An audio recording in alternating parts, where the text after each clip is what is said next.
this today. So with that, let's get going. What you can expect for some of the highlights of the mobile release is what are called smart layouts. And I can't show you that because I can't tip my computer on its side, but what it is that anybody with a mobile device such as an iPad, iPhone, or Android, as you know, you have a portrait and a landscape mode. And so now in the version 8 mobile release, they've added support for that. And so as you can see in this little screenshot, indeed when they tipped it on its side, it did instantly redraw the screen and took advantage of the new real estate in that particular orientation. So that's pretty neat to see that. Okay, the next thing we're going to show you is I'm going to hop to the actual software here, and I'm just running this in a Firefox browser because it is HTML5 compatible. So this won't work on IE, but Chrome, Firefox, you can run this in certainly any mobile browser that supports HTML5 should work just fine because this is a live website connected back to your server. Okay, so some of the changes that you can expect, I'm just going to kind of go down through the list here. The first one that I think is pretty exciting is what they're calling a contextual action menu. Kind of a mouthful, but what that is if we click into accounts, and I'd be doing this with my finger if I was on my iPad, but I'm doing it with a mouse, they've added an icon to the left side of the list view, and if I click on that icon, it pops out this contextual action menu. And this is customizable, so as a developer, you're going to have the ability to go in here and add other quick actions or quick navigation points. So if you go to the account area, which I've done, there's a one-click access to the edit screen, where in the past it would have taken a couple of screens. You'd have to drill through the Abbott Limited account to get to the edit mode. You can also call the main number right from here. So if you are on a smartphone, it's going to bring up a dialog on your device that's going to say, do you want to call this main number? And you can say yes, and it'll go ahead and place the call for you. You can also go right to the context view. You can add a note from here or add a scheduled activity. And if you click on adding an activity, you get the typical choices you would see. Okay, you're trying to schedule a meeting, an activity, a phone call, or a to-do. So that's all pretty cool. If we go back home, let's take a look at contacts. So you're going to see the same thing with contacts. Click on the icon. A little bit different here because you can call the main number, call the mobile number, go to their account, send an email, which again is pretty cool because it is integrated with the email engine or application rather that's on your mobile device, so it'll have a pre-addressed email up and running. Again, can't show that because I'm not on a mobile device, but that is what you can expect that would do. Now we'll take a look at opportunities, for example. Leads is the same as contacts. So if we click on that contextual menu, we can edit it, go to the account, go to the linked contact, go right to the products that are linked to that particular opportunity, add a note, or add a scheduled activity.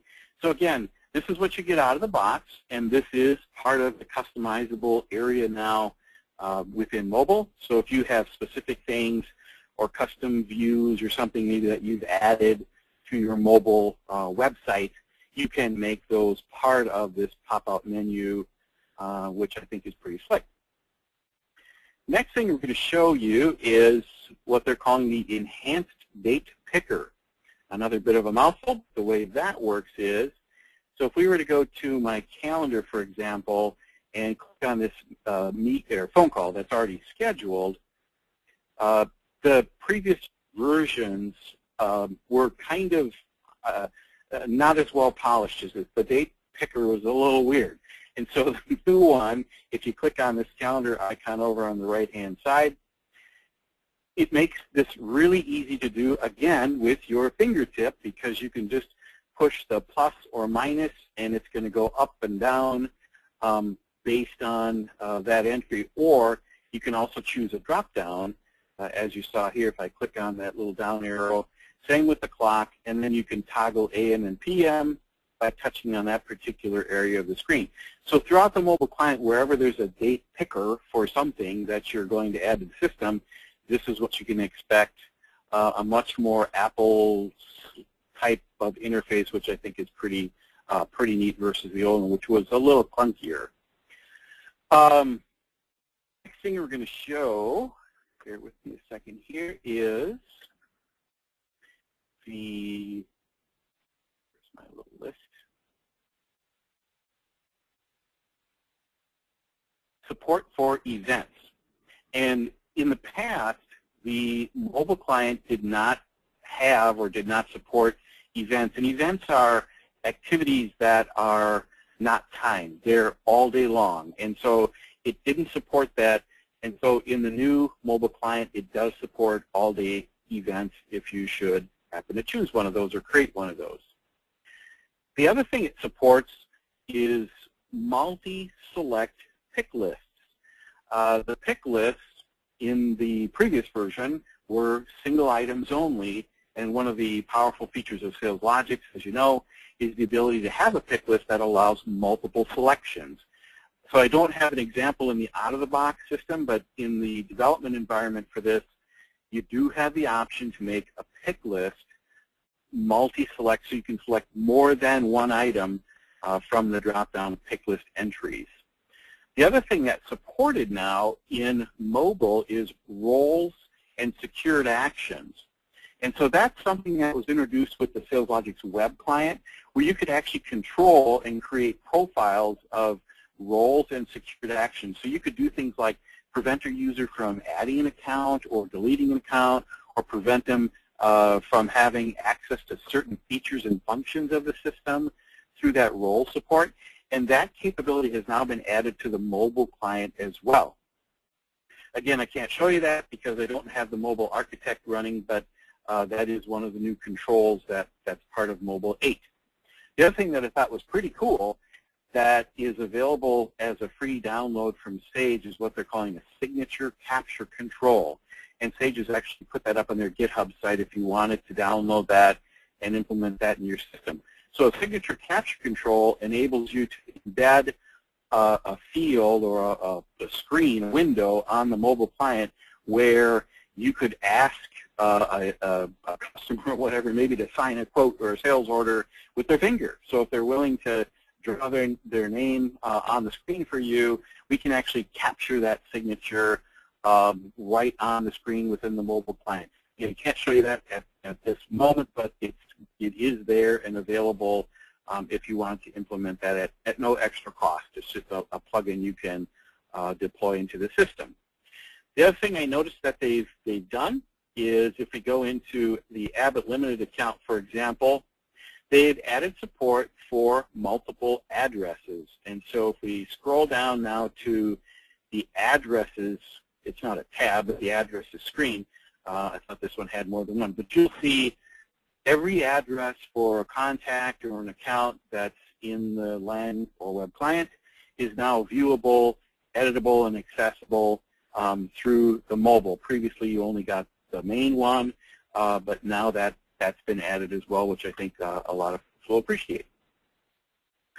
Okay, other things that have been added is the ability to add and remove opportunity contacts. So if you go into an opportunity record, click on this Abbott Worldwide Phase 1, you will be able to scroll down and see the opportunity contacts. So they've added the ability for you to not only see contacts that are already part of the opportunity, but you can click on the little green plus sign, and we can add Pete in this example, and pick whatever his title is, whatever his role is going to be for this particular opportunity. We'll say he's an influencer, and then click Save. And so now this opportunity has 2 contact records that are linked to that particular opportunity. Pretty nice feature. Okay, another big one is the ability to view and add ticket activity. So I'm going to navigate back to the home screen. Let's jump into a ticket here. Just pick on this first one. And so what they've added you've always had the ability to schedule traditional phone calls, meetings, and to-dos, but what they've added now is ticket activities. So for those of you that are using tickets, you know ticket activities are tickets exclusive to the ticket. And so now in the mobile client, you can not only view ticket-related activities that are already there, you can now add brand new activities against a ticket. Just say research. And again, we can use our neat date picker. And we'll say tomorrow we're going to do some research. Click OK and save our changes, and off we go. Okay. Couple other things that I'll throw out. I can't demo every little bit of this because it is kind of dispersed throughout the suite of applications in SalesLogix. But the mobile portal is now part of the application architect, which I think developers are going to appreciate. The other thing they've added is support for reoccurring activities. So if we go back to our home screen and click on our calendar, for example, and you'll notice they have also a neat new monthly calendar that shows the activities at the bottom of the screen. So they've kind of redone the calendar views and sort of added a lot of nice features to them.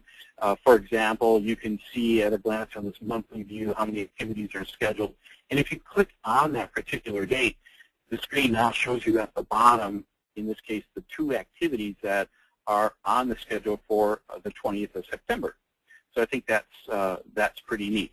So if we add a new activity here, we can click on the plus sign, and we'll say we're going to have a new phone call. And if we scroll down a little bit, you can see where it says repeats, never. We can say, well, it does.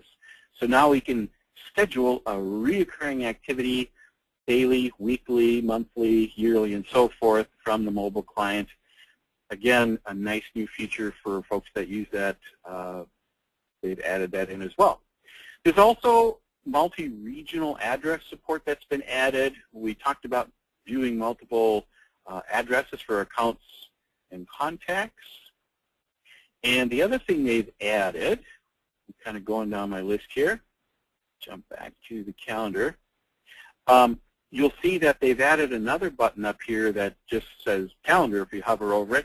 But what that allows you to do, so let's say I want to look at 6 months ago, rather than having to scroll, through all these arrows 6 times, you can click on the new calendar picker and immediately go to, the previous month, the previous year. So it's kind of a one-click access to rapidly navigate backwards or forwards without having to scroll through date pickers or do a lot of scrolling on the screen. So the Go to Date button is new. The other feature they've added here is the Cancel button. So what that does is, if you've gone into an account, let's say Abbott Worldwide, and I've gone in here because I want to edit an address or something, for example, you can click on that. Oops, let's go into my map. Sorry about that. Let me pick a different example here. I'm trying to get to the cancel. Let me just make it simple. See, I promised there wouldn't be an error, but now we have one. The beauty of beta. Jump back here. Okay, making me log back in. I'll report that bug right away. So we'll jump back in here as Lee, and we'll go ahead. Let's just make this easy here. Sorry about that. Let me go back home.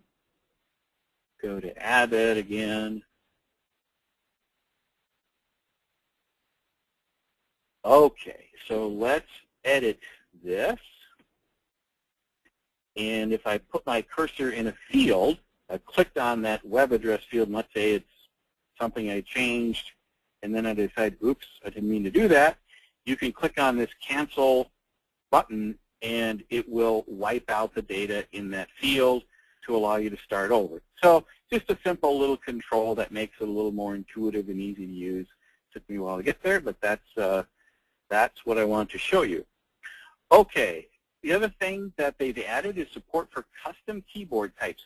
A lot of the mobile devices, certainly the iPhone, for example, has what are contextual or context-specific keyboards.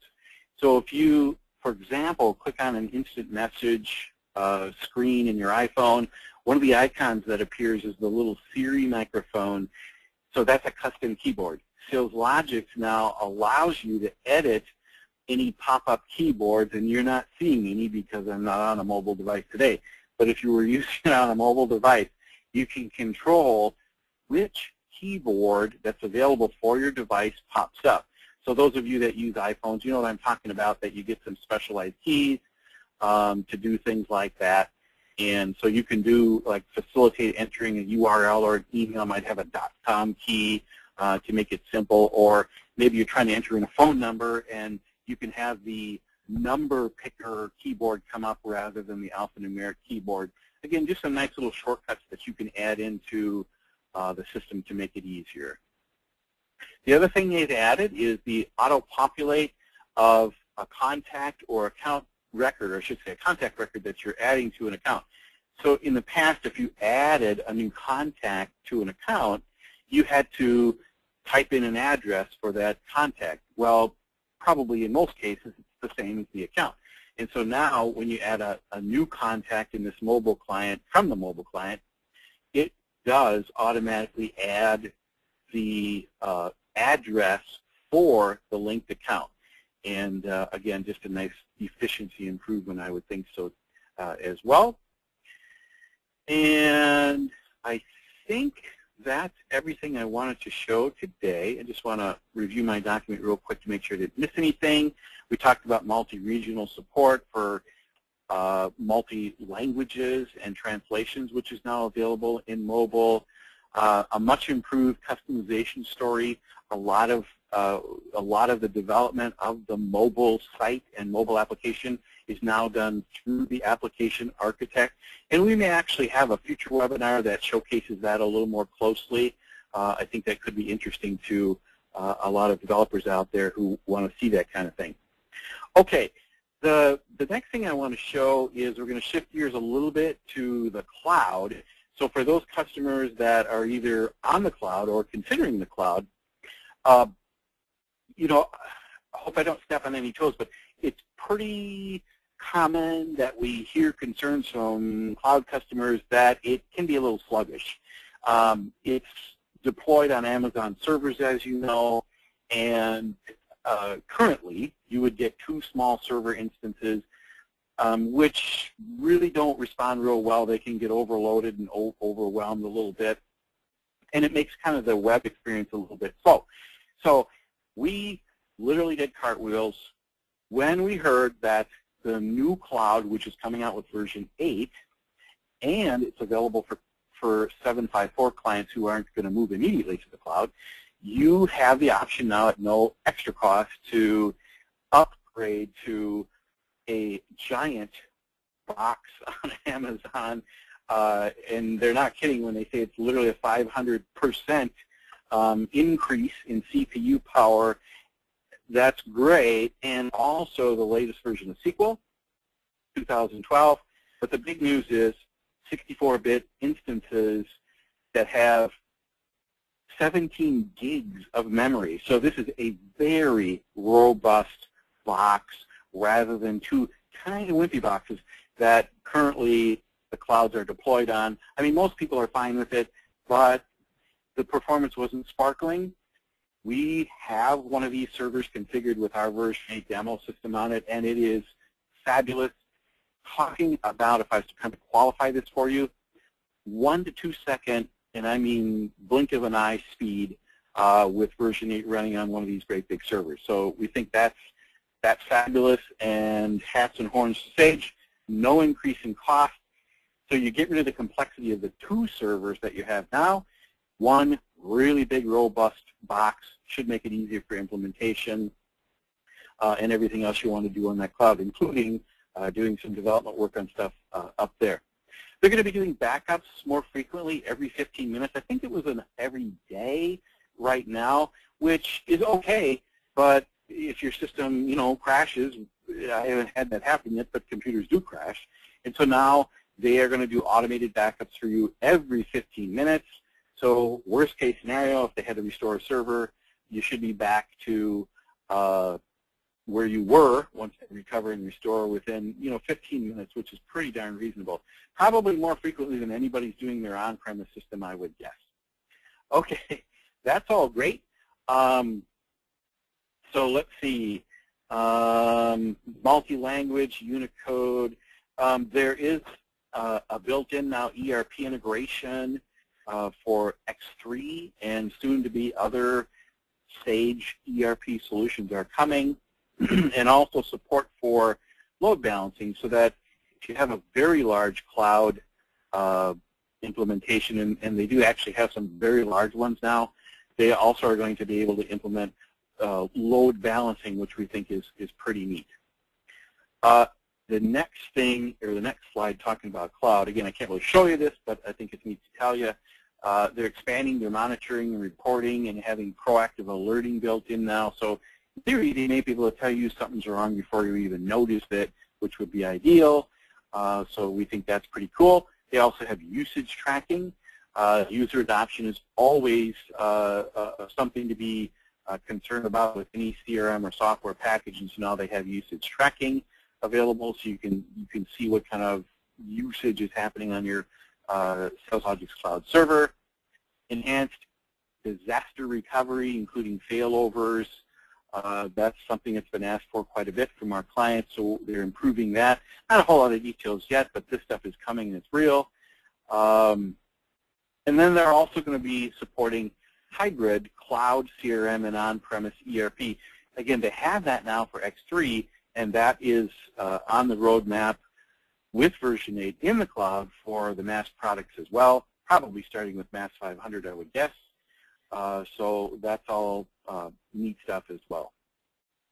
Okay, well that is what I was hoping to show everybody today, and I went longer than I said, so my apologies, but hopefully that gets you excited about what's coming. Everybody that is a current SalesLogix a customer will have access to this at no cost under your maintenance contract, and so we hope you take advantage of version 8 when it's released. Certainly one of the most exciting releases in a while, and we're glad that they spent some time on mobile, and I think there's more good things to be expected here coming as well. So with that, thanks everybody for joining, and watch our newsletter. We will be announcing the next one of these webinars. There's more cool stuff to come. So thanks again, and I'll talk to you later. Bye-bye.